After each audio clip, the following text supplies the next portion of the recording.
Pemirsa, habis mudik, terbitlah urbanisasi. Mudik sebenarnya adalah cerminan nyata dari urbanisasi itu sendiri. Penduduk desa yang pindah ke kota demi mencari mata pencaharian. Nah, di berita aja nih, tahun ini diprediksi ada 123 juta orang yang akan mudik. Dan ini nih sebenarnya adalah gambaran jumlah penduduk kota asli. Nah, yang tak sebanyak sehari-harinya. Bahkan kalau menurut data, setengahnya itu adalah penduduk desa. Nah, pemirsa, kota itu selalu menjadi tujuan para pendatang baru. Coba kita lihat, apa sih alasannya sebenarnya? Yang pertama, mencari pendapatan yang lebih baik. Nomor satu. Nomor dua, fasilitasnya tentu lebih baik. Fasilitas sosialnya loh. Nih, kita cetak. Dan yang ketiga, ini yang paling penting, layanan kesehatan yang lebih baik dibandingkan di desa. Nah, pemirsa, sudah 9 tahun dana desa ini bergulir. Nih, saya punya datanya nih. Klaimnya berhasil mendorong 20.249 desa maju. Dan ada 6.238 desa mandiri dari total 74.961 desa di Indonesia. Nyatanya, angka manis ini tidak mencegah yang namanya urbanisasi, pemirsa. Terus, apa dong yang keliru?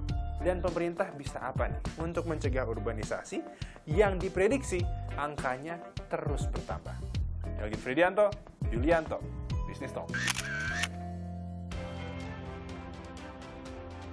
Selamat malam saudara, kembali di Business Talk di Selasa malam bersama saya Mahasiswa Tarigan. Seperti yang disebutkan oleh rekan saya sebelumnya, pasca Lebaran Idul Fitri biasanya terjadi fenomena urbanisasi begitu. Dan warga desa ini berbondong-bondong datang ke kota untuk meningkatkan taraf hidup. Lalu bagaimana antisipasi dari pemerintah untuk melihat mereka yang ingin mengais rezeki di ibu kota, apakah nanti lapangan pekerjaan tersedia? Sudah bergabung bersama kami di studio Pak Afriansyah Nur, Wakil Menteri Ketenagakerjaan. Selamat malam Pak Afriansyah. Malam, Terima kasih. Dona. Assalamualaikum. Waalaikumsalam warahmatullahi wabarakatuh.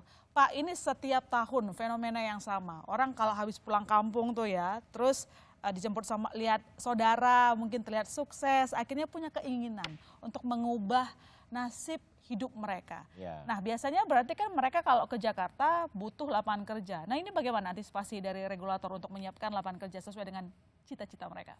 Jadi memang biasa ya. Jadi mudik setiap tahunnya tentunya ketika melihat orang yang pulang kampung dengan berbagai macam atribut ya, kemewahan, keberhasilan ya kan. Nah, mereka ingin agar supaya mereka juga bisa berangkat ke ibu kota atau ke kota-kota besar, contohnya Jakarta. Ya. Nah, dalam hal ini memang pemerintah khususnya dalam hal untuk mengantisipasi terjadinya arus perpindahan dari dari desa ke kota, arus balik ini ya harus diantisipasi. Nah, dulu pernah ada program dari pemerintahan Gubernur DKI ya kan untuk mengatasi datangnya pendatang.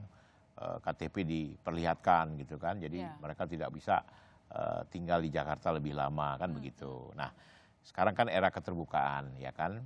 Nah, tentunya masyarakat yang ingin berangkat ke Jakarta mengadu nasib ya, tentunya dengan punya cita-cita merubah nasib yang tadinya di desa ini kehidupannya kurang baik, pekerjaannya juga kurang baik, nah, ingin mencoba ke kota. Nah, tapi perlu diingat juga bahwa mereka yang berangkat ke kota ini tentunya kategorinya apa? Kategorinya apakah mereka punya skill, punya kompetensi, ya kan, punya keilmuan yang tertentu gitu. Yang repotnya, ya ini ada timbul repotnya nih Mbak Ilona. Ya. Kalau mereka tidak punya kemampuan apapun, ya kan, pendidikan pun basicnya hanya tamat SMP misalkan. Nah, ini yang mengkhawatirkan kita sehingga terjadinya penumpukan penduduk di kota besar. Nah, cara mengantisipasinya bagaimana? Ya kita ya agar supaya mereka tidak berduyun-duyun ke kota, kami dari Kementerian Tenaga Kerja mempunyai program. Ya, program-program itu antara lain kami membuat pelatihan di Balai Latihan Kerja kami, ya kan. Nah, BLK ini pelatihan-pelatihan ini untuk melatih anak-anak atau mereka yang ingin mendapatkan pendidikan atau kompetensi yang memang harus baik, punya skill, kita latih. Nah, dalam hal ini tentunya itu salah satu program. Yang kedua, kita juga punya program. Program itu antara lain misalkan pemberdayaan masyarakat desa ya, desa migran kreatif ya kan, desmigratif ya kan, itu dilakukan oleh teman-teman yang PMI ya, pekerja migran ya. Jadi di situ kita mendidik anak-anak yang punya kemampuan untuk kita juga lakukan pelatihan ya kan, kemudian kita bina ya kan, sehingga mereka tidak ada keinginan untuk berangkat ke kota, tapi mereka ada keinginan untuk melakukan atau pekerjaan juga yang memang mempunyai kemampuan untuk di desa saja, misalkan wirausaha ya kan, kemudian menciptakan lapangan-lapangan kerja yang memang berbasis UMKM ya kan. Nah, ini yang harus kita lakukan. Nah, memang tidak mudah Mbak Ilona, karena memang kita kembali lagi kepada pribadi masing-masing ya kan. Kadang-kadang mereka juga ingin mendapatkan uang gampang, tentu dengan keinginan yang mudah juga berangkat ke Jakarta atau ke kota besar. Nah, sehingga menimbulkan gejolak sosial ya kan, yang memang sangat kita perhatikan. Nah, apalagi 2 tahun kemarin ya kan, memang pasca pandemi ini kan tentunya jumlah pemudik pulang juga berkurang dan pendatang juga berkurang. Tapi tadi setelah gambaran sekitar hampir 123 juta yang akan mudik pada tahun 2023 ini kan tentunya kembali dengan angka yang luar biasa besar kan. Jauh lebih besar. Jauh lebih besar. Nah, ini yang kita harapkan pemerintah daerah, khususnya daerah-daerah para pendatang akan hadir pun betul-betul bisa menseleksi. Jadi menseleksi agar masyarakat yang berangkat pun kita tahu tujuannya kemana, dan mereka pun berangkat dengan kemampuan seperti apa ya kan. Pemerintah yang menyeleksi maksudnya siapa tuh? Ya, dari pemerintah daerah ya, Oke, pemerintah daerah dulu. ya. Jadi mungkin pemerintah daerah tuh dari desa atau kelurahan ya kan, kemudian naik ke memastikan kecamatan. tujuan mereka Ya, ke Jakarta memastikan begitu tujuan ya. mereka agar Dan udah tahu mau ngapain gitu ya kalau ya, ke Jakarta. tujuannya mau ngapain. Karena untuk bertandang atau untuk berkunjung atau memang untuk mencari kerja. Tahun ini akan dilaksanakan, sudah komunikasi? Ya, saya pikir ini mulai harus kita laksanakan. Oke, itu saran dari Pak Mudah-mudahan, Wamen ya, supaya tidak ada mudah-mudahan penumpukan tidak ada pengangguran di Jakarta. penumpukan pengangguran di Jakarta dan akhirnya menimbulkan problem sosial. Yes, benar. Jadi intinya teman-teman atau masyarakat yang akan berangkat ke Jakarta itu penduduk daerah harus, kepala daerahnya harus tahu. Jadi mereka itu ke Jakarta tujuannya apa? Ya. Oke. Gitu. Gini Pak, lagi dan lagi kan tadi seperti yang Anda sebutkan bahwa orang itu punya motivasi yang berbeda. Kita tidak bisa menghambat orang lain yang ingin lebih maju begitu ya, mencari rezeki ke ibu kota. Kalau kita lihat data juga jumlah masyarakat yang pindah ke Jakarta setiap tahun itu memang terus mengalami kenaikan. Nah, dari hasil catatan Kemenaker tadi Anda mengatakan bahwa banyak dari mereka yang ke Jakarta repotnya kalau nggak punya kemampuan, gitu kan. Jadi harus dilatih benar-benar dari nol begitu. Berapa banyak yang akhirnya terserap pekerjaan, berapa banyak akhirnya berakhir menganggur gitu, terunta-unta di ibu kota? Ya, jadi memang data yang kita dapat memang belum begitu signifikan ya. Tetapi memang serapan tenaga kerja yang berangkat ke Jakarta, dari desa menuju ke kota besar, Jakarta khususnya, itu memang banyak timbul masalah sosial. Karena memang mereka rata-rata tidak mempunyai skill dan kemampuan yang memadai, ya kan?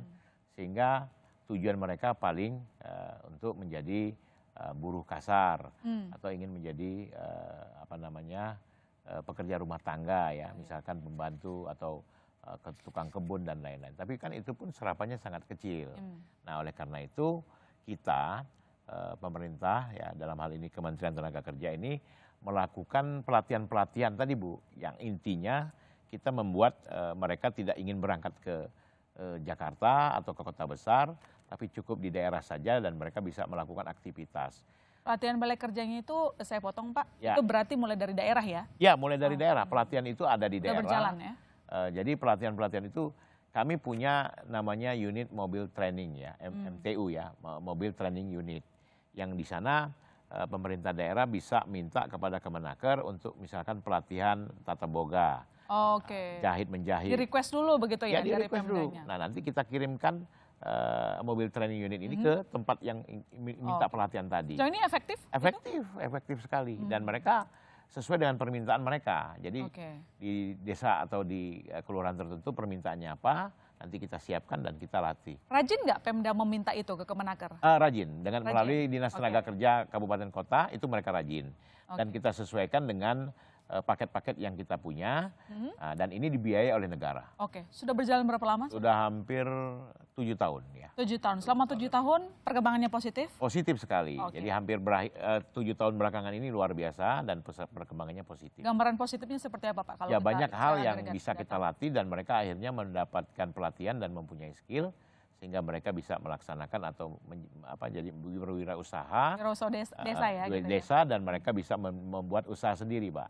Oke. UMKM gitu. Oke. Salah satu yang menjadi alasan warga desa berangkat ke kota sebenarnya kan bukan karena nggak ada lapangan pekerjaannya. Ya, Kita lihat data BPS pun sebenarnya jumlah pengangguran banyakkan di kota ketimbang di desa. betul. Tapi upahnya yang kecil di desa. Ya, Buruh desa sama buruh kota itu disparitas ongkos gajinya berbeda. Berbeda. Nah, kalau soal ini Pak Menaker koreksi saya kalau salah, bisa tidak koordinasi begitu soal sistem pengupahan ini? jadi memang sistem pengupahan ini kan sudah diatur, Mhm. ya kan? Sudah ada polanya. Jadi memang Hmm. antara pemerintahan kabupaten kota tertentu Mhm. itu upah yang diterapkan itu berbeda karena ada cara penilaian pengupahan. Hmm. Dan itu pun dipresentasikan terhadap dengan misalkan inflasi yang terjadi. Hmm. Nah, jadi kadang-kadang memang kenapa masyarakat lebih senang kerja di Jakarta atau di kota besar karena gajinya besar. Ya. Tapi kehidupannya juga besar, biaya hidupnya Biaya juga hidupnya besar. juga besar. Nah, jadi makanya pengupahan ini tidak relevansinya tidak sama. Mhm. Makanya di daerah-daerah lebih murah karena memang daya hidupnya pun sangat murah kan begitu. Jadi tidak bisa disamakan juga, Bu Ilona. Jadi intinya daerah dan kota ini memang punya perbedaan-perbedaan gitu. Itu kan tadi yang Anda sebutkan adalah antisipasi jangan sampai orang terlalu mendewakan kota begitu ya, Ya. sebagai sumber rezeki. Tetapi apa kabar Pak kalau misalnya banyak warga desa yang ke ibu kota yang tadi mereka tidak punya skill begitu ya, sudah diantisipasi belum Pak itu? Jangan sampai mereka nanti malah nggak tahu mau ngapain. Ini kan tadi yang Anda sebutkan adalah sesuatu yang memang harus kita kendalikan ya, dari Ya. sebelum terjadi. Ya. Tapi kalau udah kejadian, ya mau nggak mau kan orang berangkat ke Jakarta maunya kerjaan. Ya. Sudah bisa dipastikan mereka akan dapat pekerjaan atau? Saya belum bisa memastikan mereka Oke. mendapatkan pekerjaan. Mhm. Apalagi dengan tujuan tertentu, artinya mereka datang ke Jakarta tidak jelas gitu kan. Maksudnya apa? Ingin mengadu nasib di Jakarta ya kan, merubah nasib. Ya. Tapi tidak punya tujuan, nah, akhirnya timbullah persoalan-persoalan sosial yang Ya. berdampak kepada ibu kota atau kepada kota-kota besar tadi. Jadi untuk Anda saudara yang memang sudah berencana ke Jakarta, pastikan sudah punya tujuan begitu ya Pak Wamen. Betul. Karena pemerintah juga tidak bisa banyak berbuat begitu. Apakah bisa menyediakan lapangan kerjaan terutama di sektor formal begitu. Formal. Terakhir Pak Wamen, bagaimana kira-kira koordinasi antar kementerian lembaga untuk menciptakan kesetaraan ekonomi? Jadi memang antara kementerian lembaga sekarang memang harus berkoordinasi. Jadi yang terkait ini kan ada Kementerian Desa. Kalau saya melihatnya Ya. gitu ya, Kementerian Tenaga Kerja, Kementerian Koperasi UMKM, ya kan, sehingga 3 kelembagaan kementerian ini bisa berkolaborasi dengan baik. Nah, kami dari Kementerian Tenaga Kerja tentunya menyiapkan tempat-tempat pelatihan, Ya. tempat-tempat untuk mereka mendapatkan skill dan kompetensi. Nah, setelah mereka punya dasar skill dan kompetensi, tentunya misalkan mereka mau menjadi orang yang barista atau membuat kopi ya, kafe.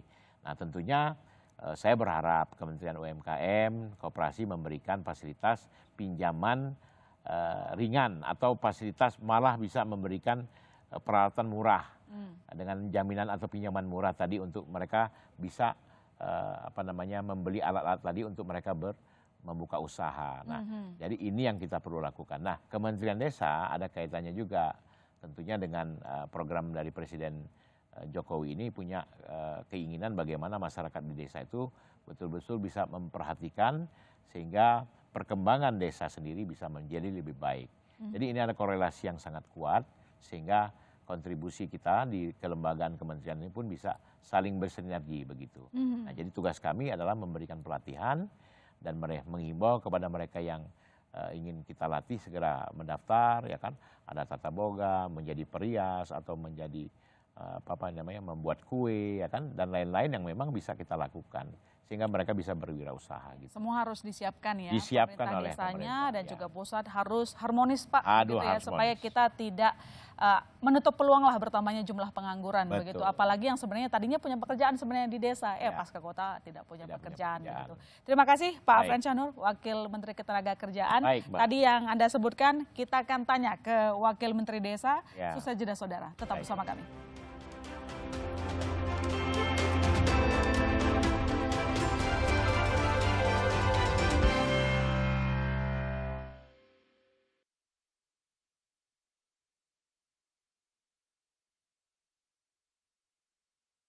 Katanya.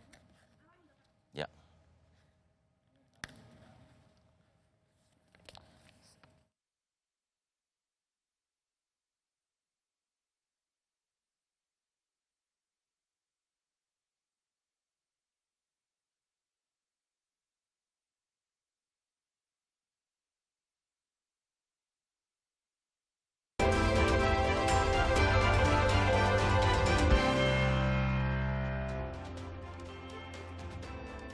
Ya, kita lanjutkan diskusi kita malam ini dan di studio telah bergabung bersama kita Pak Budi Ari Setiadi, Wakil Menteri Desa, Pembangunan Daerah Tertinggal dan Transmigrasi. Selamat malam, Pak Wamen. Selamat malam. Terima kasih telah Salam bergabung. sehat semuanya. Salam sehat selalu. Dan telah bergabung juga bersama kita ada Prof. Paulus Wirotomo, Sosiolog Universitas Indonesia. Selamat malam, Prof. Ya, selamat malam. Terima kasih telah bergabung. Saya langsung ke Pak Wamen dulu. Pak Wamen, tadi saya sempat ngobrol dengan Pak Wamenaker begitu ya. Dia mengatakan untuk menghindari terjadinya perpindahan dari desa ke kota yang besar-besaran, harusnya kita sudah memfilter itu dari desa begitu. Jadi kita harus menanyakan kepada mereka apa tujuan mereka ke Jakarta, apakah sudah jelas begitu. Karena ternyata tadi kata Pak Wamenaker, itu banyak ke Jakarta, ramai pindah tapi tidak memiliki skill untuk bekerja. Silakan. Nah, inilah problematika pembangunan nasional kita ke depan. Tidak merata. Karena ketidakmerataan. Jadi dari luas daratan Indonesia yang 191 juta hektar ini, itu 91%-nya desa. Jadi hanya 9% yang kota. Oke. Nah, secara ekonomi, sumbangsi desa, perekonomian desa bagi GDP nasional ini hanya sekitar 14%. Sangat kecil. Jadi 86% kota, 14%-nya desa. Sementara itu penduduk kurang lebih 52-48. Jadi arus urbanisasi kita dibanding negara lain seperti Cina, India, Jepang, kita masih agak relatif imbang sebenarnya. Nah, menurut hemat kami adalah bagaimana justru kita memberikan kesempatan resources yang ada di desa ini dimaksimalisasi. Karena potensi itu ada di desa. Desa itu masih punya potensi, cuman kita belum mengembangkan apa yang dimiliki oleh desa. Contoh, lahan pertanian. Kalau di Jawa kita sudah tidak bicara pertanian karena lahannya terlalu sempit. Desa di Jawa itu rata-rata cuma luasnya cuma 100 sampai 300 hektar. Sementara penduduknya bisa sampai 10.000 sampai 20.000. Misalnya beda dengan desa-desa di Kalimantan atau di Papua. Yang satu desa cuma 400 orang, sementara luasannya bisa 10.000 sampai 15.000 hektar. Jadi kan sangat kontradiktif gitu. Nah, karena itulah menurut hemat kami pembangunan harus mengarah ke desa. Saya tuh orang yang sangat yakin bahwa Indonesia ke depan itu masa depannya ada di desa. Jadi bukan kota. Kalau bisa desa ini jadi bukan hanya sekedar produksi tanaman pangan atau pertanian, tapi juga bagaimana industri tumbuh di desa-desa. Seperti apa misalnya kita untuk mengembangkan desa itu? Jadi misalnya begini, setiap saya ke desa-desa saya selalu tanya ke mereka, kalian jual singkong nanam singkong jangan jual singkong. Karena nggak ada nilai tambah di situ. Produksi kentang, nanam kentang, jangan jual kentang. Kalau bisa jual keripik kentang. Caranya apakah ada ada pelatihan, ada peningkatan kualitas sumber daya manusia. Memang problematika di kita ini SDM kita tidak merata. Semua yang baik-baik ini, mohon maaf nih dengan segala hormat, ada di kota.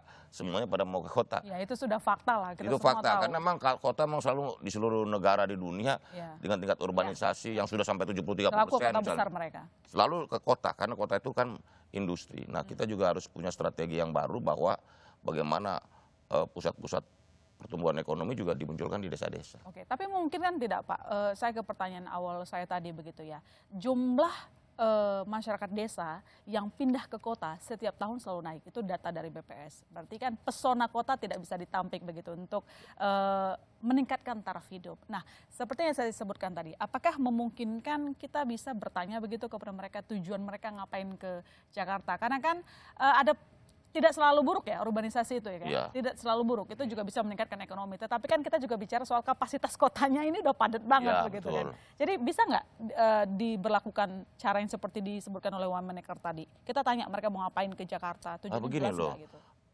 Memperoleh kesempatan untuk bekerja, pendidikan, dan lain-lain itu kan hak setiap warga negara. Ya, hak setiap warga negara. Saya ke desa di Sumatera Utara tempatnya, Ilona misalnya. Mhm. Kalau di Sumatera Utara itu mau mengembangkan desa wisata, saya bilang, ini di desa-desa di Sumatera Utara itu isinya orang tua sama anak kecil. Karena begitu udah SMP ke sana udah merantau semua. Merantau semua. Nah, kan kita tidak bisa melarang warga untuk memperoleh kesempatan mencari ilmu pengetahuan dan pekerjaan. Tetapi justru menurut hemat kami yang harus dilakukan adalah pusat-pusat ekonomi itu harus kita pindahin ke desa. Misalnya industri desa, baik skala kecil, menengah maupun besar. Begitu. Oke. Karena buat kami desa ini potensinya belum digarap. Oke. Jadi saya selalu setiap keliling Indonesia melihat desa-desa, ini semuanya belum digarap maksimal. Misalnya yang perikanan, desa-desa maritim itu, ikannya luar biasa banyak gitu loh. Cuman kan tidak tahu bagaimana pemasarannya, bagaimana prosesinya dan sebagainya. Ini Pak Wamen mau nyinggung soal anggaran juga nggak ini maksudnya? Oh ya, ini kan anggaran dana anggaran dana desa ini kan udah relatif sebuah kebijakan afirmatif yang luar biasa loh. Selama hampir 9 tahun sudah hampir 400 triliun kan. Iya. Digelontorkan oleh pemerintah pusat ke desa dan sekarang sudah nyata. Desa sudah mulai menggeliat. Oke. Begitu, Tapi Bu. kenapa menurut Anda tadi kan mengatakan bahwa potensinya belum dikembangkan begitu? Loh, begini. Di mana akar masalahnya? Kenapa Akar tidak masalahnya adalah desa? distribusi sumber daya manusia. Distribusi sumber daya manusia harus diakui. Oke. Misalnya jumlah dokter, jumlah sekolah. Jadi berbagai rasio-rasio itu ternyata lebih banyak ke kota misalnya. Gitu. Nah, kita kan harus menggeser paradigma pembangunan kita ini harus menciptakan desa-desa yang tangguh. Oke. Seperti di negara-negara yang maju kan desanya oke sedikit, tapi dia sangat produktif, pendapatannya masyarakatnya tinggi, gitu loh. Nggak apa-apa jumlahnya sedikit, tapi dia sangat memakmurkan warga desanya, gitu loh. Oke. Sehingga mereka memilih tetap ada di desa, gitu. Oke, sebelum saya ke Prof, saya sekali lagi ke Pak Wamen. Kalau kita lihat jumlah desa mandiri itu kan sebenarnya naik terus begitu. Tapi saya boleh simpulkan yang Anda sampaikan tadi mengakui bahwa sebenarnya kita belum bisa menjadikan desa sebagai sebuah tempat yang mampu mengembangkan SDM memiliki taraf hidup lebih layak. Anda mengakui itu tidak? Begini loh, dalam 9 tahun terakhir ini udah agak berubah. Sebenarnya sudah ada perkembangan. Sudah banyak berubah. Jadi maksud saya memang karena kita negara besar harus Iya, diakuin. benar. Ngurus negara segede luas ini kan nggak bisa Iya, iya. kayak balik tangan aja. Tapi juga memang prosesnya jalan. Misal kita contoh desa di Jawa. Desa di Jawa udah relatif lebih maju.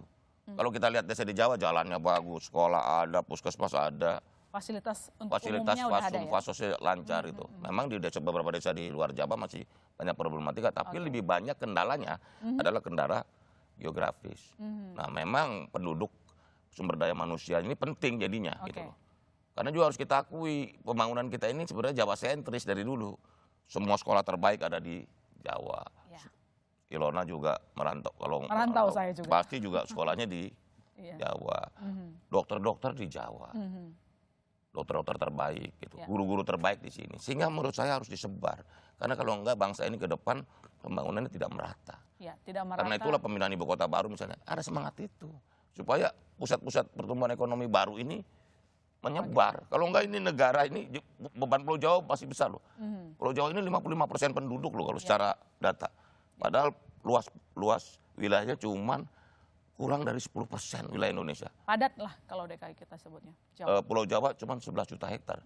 Luas Indonesia daratannya 191 juta hektar. Nggak sampai 5%, 10% kurang. Oke, baik. Saya ke Dimana penduduknya 55% lebih. yes, Iya. itu fakta-fakta yang Fakta selama yang- ini kita tahu, tapi kita selalu penasaran ini pemerintah ngapain sih sebenarnya? Sorry, saya harus bilang itu. Maksudnya kita sebagai perantau tahulah itu, kalau udah berangkat ke kota yang lebih besar tujuannya adalah untuk meningkatkan taraf hidup lebih baik, mendapatkan gengsi juga, begitu ya, pendapatan itu paling utama di situ. Saya ke Prof. Paulus. Prof, kalau kita lihat sebenarnya apa yang membuat masyarakat desa itu berdasarkan data yang Anda punya, lebih senang bekerja di kota? Apakah secara psikologis mereka ada rasa iri misalnya? Saya lihat jumlah orang yang merantau ke ibu kota paling banyak kalau hari-hari besar ya. Ketika lihat tetangganya pulang dari Jakarta, katakan begitu, sudah betul, bawa betul. emas, Betul, ya betul, seakan-akan simbol kesuksesan Ya, kalau pulang dari kemakmuran. Jawa, bukan? Bisa Anda jelaskan? Itu kenapa mereka pergi ke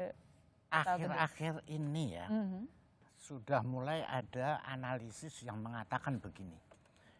Orang dari desa pindah ke kota, itu kan dulu kalau kita ingat ada push dan pull factor, yaitu ada faktor yang menarik, ada faktor yang mendorong. Mhm. Mendorong dan menarik itu kan lain. Oke. Kalau Mbak tadi bilang, kalau orang ke kota karena terpesona oleh kota, itu adalah yang menarik. Daya tariknya. Nah, berarti kota punya daya tarik daripada desa-desa itu. Tapi kalau yang mendorong, itu artinya desa ini sudah banyak tidak memenuhi Kebutuhan mereka. kebutuhan terutama anak muda yang pendidikannya sekarang boleh dibilang sudah di SMA ke atas. Tapi pekerjaannya banyak yang belum cocok untuk mereka.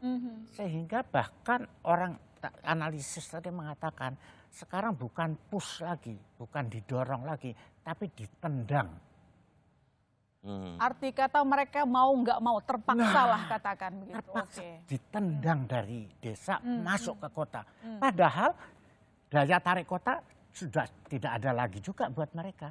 Mereka nggak tertarik kok lihat Jakarta. Mereka udah tahu pusing juga hidup di Jakarta. Terlalu ramai populasi. Bukan hanya terlalu ramai, juga orang desa yang tinggal di kota pun banyak yang tidak berhasil semuanya ya.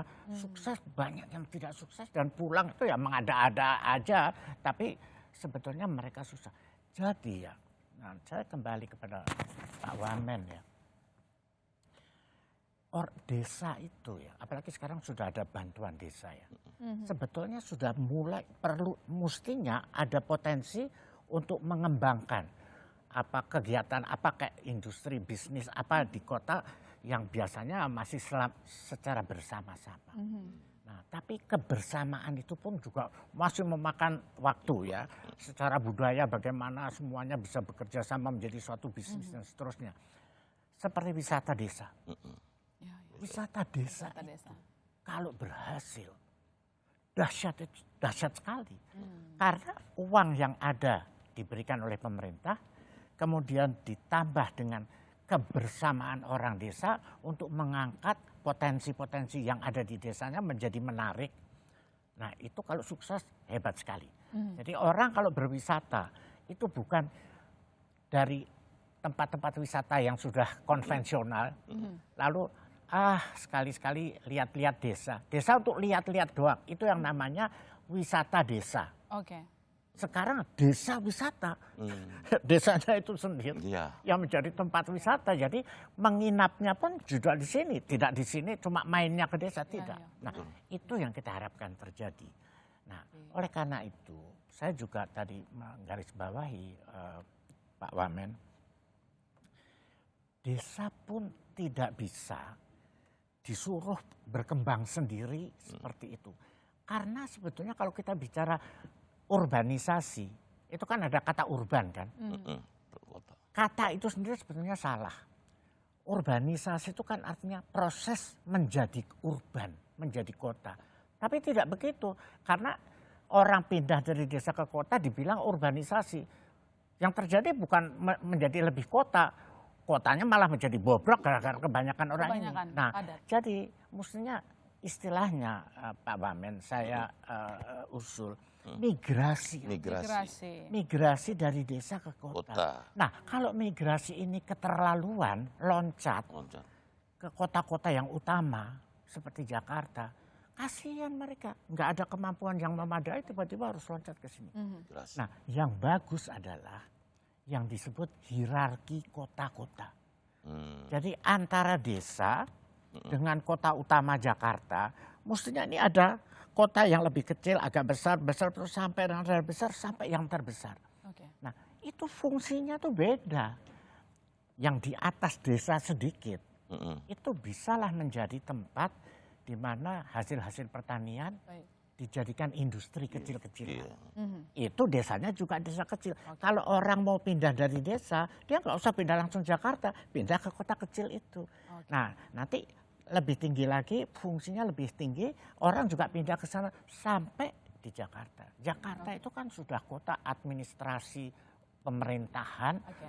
kota keuangan, kota ekspor impor. Nah, kalau sudah waktunya ya itulah yang bekerja. Tapi semua investasi yang datang, jangan Semua- datangnya di dekat-dekat Jakarta. Jakarta Sentral. Harus berani masuk ke daerah-daerah kota-kota kecil. Pembangunan desa butuh kerjasama semua pihak. Kalau tadi mengembangkan desa juga Kementerian Pariwisata juga harusnya juga ikut campur di situ, kemudian juga Betul. investor. Betul. Nanti kita lanjut lagi Pak Wamen dan Prof. Saudara jangan kemana-mana, Bisnis Talk masih akan segera kembali.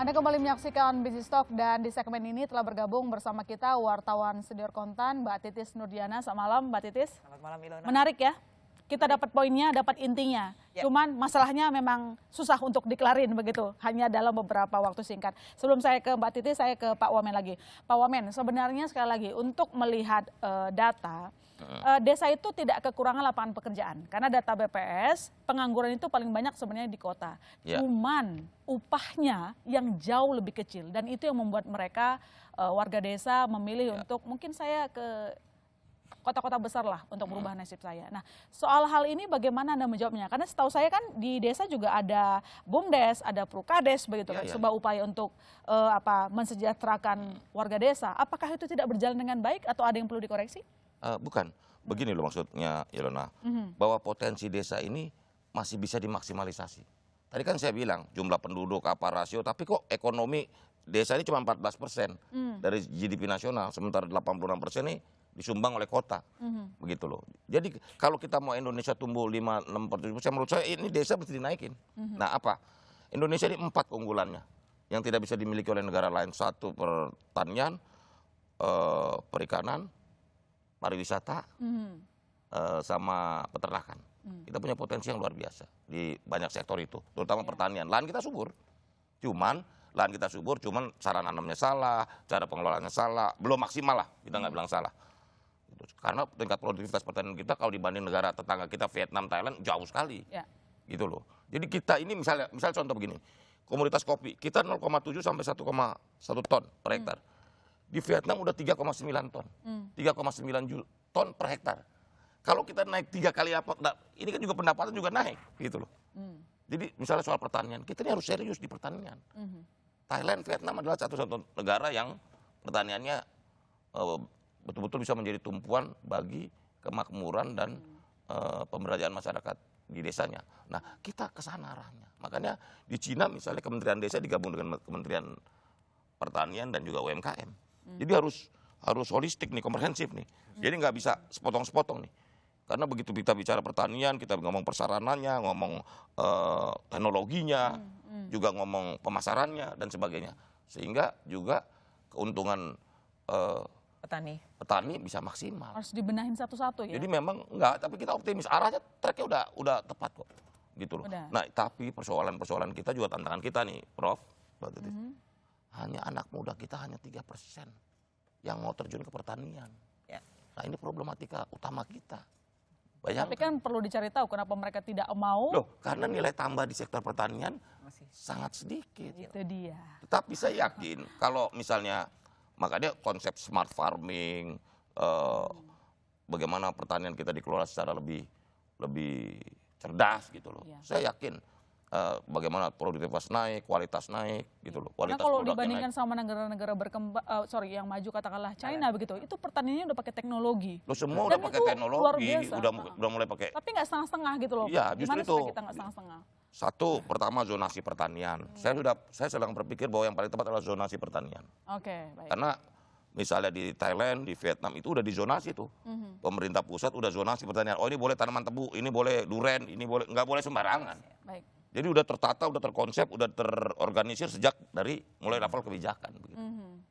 Jadi sentra bawang, oh ini cocok tanam bawang, tanah ini cocok tanam duren, jeruk gitu loh. Nggak sembarangan, kan Terorganisir, ya, terorganisir Alamiah. dengan baik itu jadi Begitu. solusi paling Jadi penting masih gitu ya.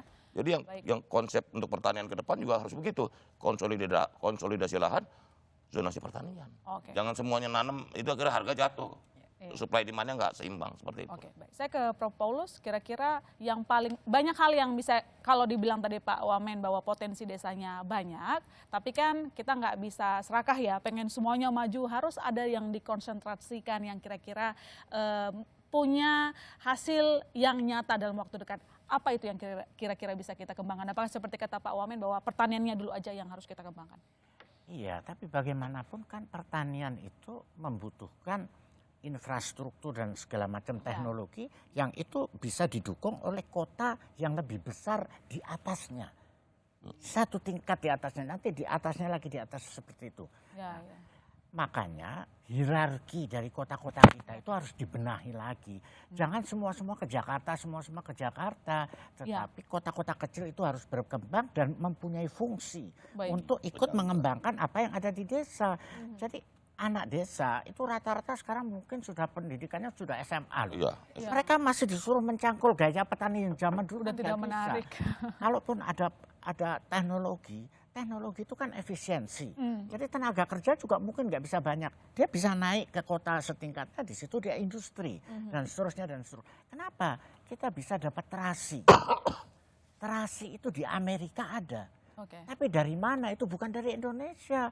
Itu dari Vietnam, dari Thailand dan sebagainya. Karena mereka sudah ada industrinya. Di kita belum ada. Nah, itu yang harus kita kembangkan. Nah, yang terakhir ingin saya tekankan adalah apa yang disebut hilirisasi. Hilirisasi. Hilirisasi itu kan artinya semua sumber daya kita, ya sumber daya alam apapun, dari tambang sampai hutan sampai apapun, itu dijadikan kehilir. Itu artinya bisa tersebar kepada masyarakat-masyarakat yang kecil. Baik. Coba satu gelodongan kayu besar itu kalau dikirim ke Jepang atau ke negara maju, mereka yang merasakan. Tapi kalau itu kita kerjakan sedikit demi sedikit, berapa yang bisa dihidupkan dengan itu? Nah, oleh karena itu, saya setuju dengan Pak Jokowi dalam hal ini. Dia paling berani hilirisasi dan dia mengatakan, nikel tidak saya jual lagi. Kamu harus ke sini bikin smelter, lapangan kerja dari sini. Harus begitu. Jadi ini akhirnya lari-larinya kepada political will yang benar. Political will yang benar. Yang benar. Baik, saya ke Mbak Titis. Kalau tadi kata Prof. Paulus jangan urbanisasi, tapi namanya migrasi begitu. Bagaimana redaksi menyimpulkan fenomena yang selalu terjadi dan paling gede jumlahnya di hari-hari besar seperti Idul Fitri? Ya, Prof. Paulus dan Pak Wamenes, sebetulnya kita tadi kan ngambil judulnya Pak sihir urbanisasi. Jadi memang sihir kota, namanya sihir kota itu luar biasa yang menciptakan migrasi. Dan kebetulan migrasi itu kan terjadi umumnya ketika mudik. Ketika pulang balik maka daya tarik kota-kota baru ini Pak, kota-kota baru itu menciptakanlah yang namanya urbanisasi Pak ya. Kota baru selalu menjadi kota-kota baru yang memiliki tingkat pendapatan tinggi selalu menjadi daya tarik siapapun sebetulnya. Bahkan fenomena di penduduk dunia Pak Profesor dan Pak Mendes, bahwa 55% sebetulnya semua penduduk itu adalah tinggal di perkotaan. Kalau di kita memang jumlahnya jauh lebih besar. Faktor infrastruktur karena proses menjadi urbanisasi sebuah kota menjadi kota itu membuat daya tarik sehingga orang berbondong-bondong mencari di ini. Nah, tadi Pak Wamendes kan sebenarnya menceritakan bahwa kita tuh seharusnya Profesor profesor ada yang menyebutkan bahwa harus menciptakan kota-kota baru. Kota baru. Kota utama ada, tapi harus ada kota-kota penyangga. Hierarki kota. Iya, hierarki kota itu sangat-sangat penting. Saya sepakat, Prof, bahwa sebetulnya ini bisa diatasi dengan menciptakan kota baru. Faktanya, Pak Wamendes, bahwa program pemerintah ketika menciptakan desa-desa, desa kan sebetulnya ada 15%, Prof, bahwa desa berkembang menjadi kota-kota kecil. Dan ini kan sebetulnya bisa menjadi solusi. Yes. Bahwa program yang dilakukan 500 triliun, itu ada bukti nyata bahwa memang arahnya menciptakan kota-kota baru. Ya. Dan ini akan menjawab bahwa yang namanya sihir urbanisasi tetap ada. Karena memang itu fakta. Tapi orang bermigrasi dan mencari kesempatan yang lebih baik, itulah yang terjadi sebetulnya. Dan ini memang membutuhkan konsistensi sama Terutama keteguhan. Pemda. Iya, keteguhan dari pemerintah pusat dan daerah untuk menciptakan kota-kota baru. Dan inilah pekerjaan yang memang harus segera kita adakan. Yes. Tadi Prof, hilirisasi kan, hilirisasi menciptakan teknologi, baik itu pertanian, peternakan yang menjadi daya saing kita apa, itulah yang harus diciptakan kota-kota baru itu memiliki sentra-sentra ekonomi yang memang sesuai dengan kemampuan dari wilayah itu, serta kita lihat nih, orang sebenarnya kan kita lihat kan sebetulnya banyak anak muda yang sebetulnya punya minat, willing to untuk tinggal di desa menjadi petani modern. Nah ini yang harus segera kita memang selesaikan supaya kita memang bisa berdaya, desa-desa berdaya menjadi kota-kota baru yang memiliki pendapatan atau penciptaan lapangan pekerjaan yang luar biasa. Konsistensi memajukan desa, pemerintah daerah, pemerintah pusat itu harus harmonis. Anggarannya juga jelas dikembangkan begitu. Ini sangat menarik, setiap tahun terjadi, tetapi karena keterbatasan durasi saya harus menutup diskusi malam ini. Saya ucapkan terima kasih banyak ke Pak Wakil Menteri Desa yang telah datang di studio. Prof, terima kasih banyak. Mbak Titis Nurdiana juga terima kasih banyak. Saudara jangan kemana-mana, Ministry Talk masih akan segera kembali.